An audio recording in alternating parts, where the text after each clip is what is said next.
So the other day I was talking to you about what you should be eating before you work out, but I bet you're wondering what you should be eating after you work out. Today I'm going to show you my top 5 post-workout meals, and make sure to stay till the end of the video. That way I can tell you what you can actually take while you're working out coming up. What's going on, you guys? Chris Castlefit here with another video, and I'm here to talk to you about post-workout meals. Now, these 5 post-workout meals are going to be quick and easy, and they're going to provide you with all the proper nutrients that you should be eating in order for you to maximize your potential gains after you work out. If at any point in time you find any of this video content helpful, go ahead and smash that like button below and hit subscribe to my channel. So, with these 5 meals, or in any meal in general after you work out, you definitely want to have the 3 main ingredients, which is carbohydrates, fats, and protein. Now, as explained before, protein are the building blocks of your muscles. So, like I said, it's going to help with recovery time. It is going to prevent your body from going into a catabolic state and remain into an anabolic state. The carbohydrates are going to refuel you and basically energize you throughout the day. Now, the carbohydrates are also going to restore your glycogen levels. And fat isn't necessarily an absolute necessity in your diet whenever it comes to consuming post-workout meals or any meal in general. However, it is definitely going to be slower digesting. Therefore, it's going to help you keep you fuller longer. And your body is going to break down the fat that you've ingested as opposed to the muscles that you've just worked out. So you want to eat anywhere from 30 to 45 minutes after you work out, because that is by far the best window of time. That's when your body is begging to absorb any type of nutrients that you might want to put in it. So you definitely want to make sure you put in the right nutrients and not just junk. So before I go any further, I definitely want to explain to you guys that I'm not going to explain any type of portion control, because everyone's different. Everyone has a different body weight. Everyone should be consuming certain ratios of nutrients in order to achieve what physique they're trying to go for.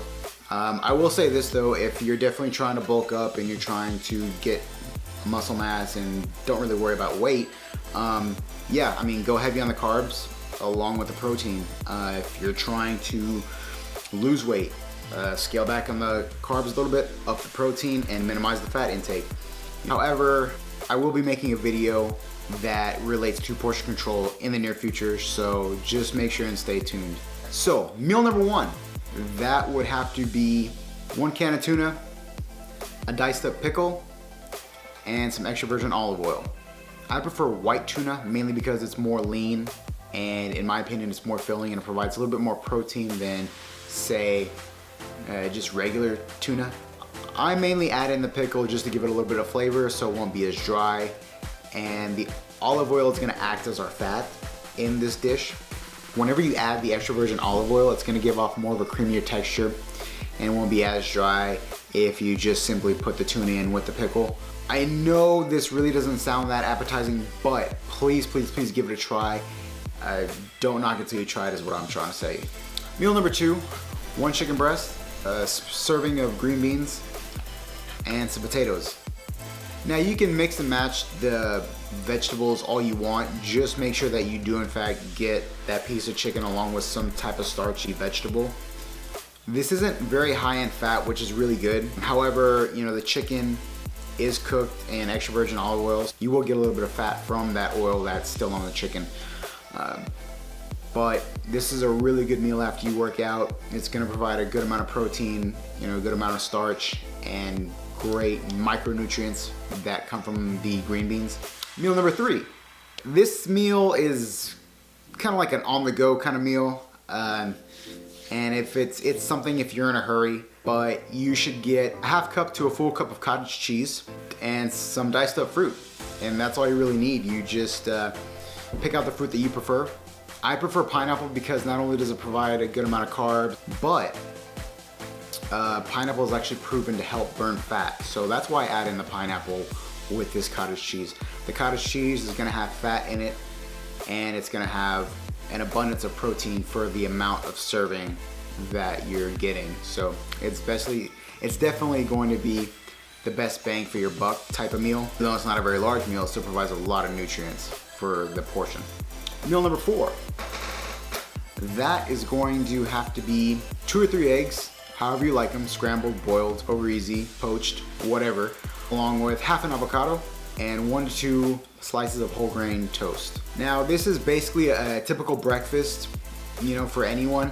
However, most people would have white bread instead of whole grain bread. A lot of people really wouldn't add in the avocado, but referring back to the 3 ingredients that should be in every meal, your eggs are gonna serve as your protein, the whole grain bread will serve as your carbohydrates, and the avocado is gonna serve as your fat. And meal number 5, which is a meal that can go good any time of the day, is a protein shake. I'm not throwing this in here just to take up airtime on my video. I'm legitimately believe that you can have a protein shake any time of the day, because all you need is some almond milk, scoop of whey protein, and a half to a full banana, but depending on how hungry you are or how many carbs you want to ingest that day. And you just blend it up and you drink it, because it's the quickest, easiest meal. It's a great way to restore your glycogen levels. It's a great way to get in that protein, and it's just a great way to fill you up. And lastly, the one thing that I like to drink during my workouts is a thing called BCAAs. It stands for branched chain amino acids. Branched chain amino acids make the connections between proteins in order to increase muscle growth. Now, the reason why you might want to drink it during your workout is because your body's going to digest the BCAAs that you just drank, as opposed to breaking down the muscles and feeding off the energy from your muscles that you're working.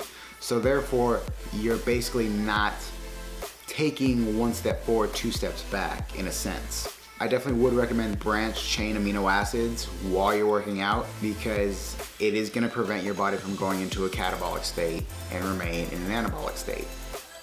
That's it for now, you guys. And remember, tune in, get fit, and get on with life.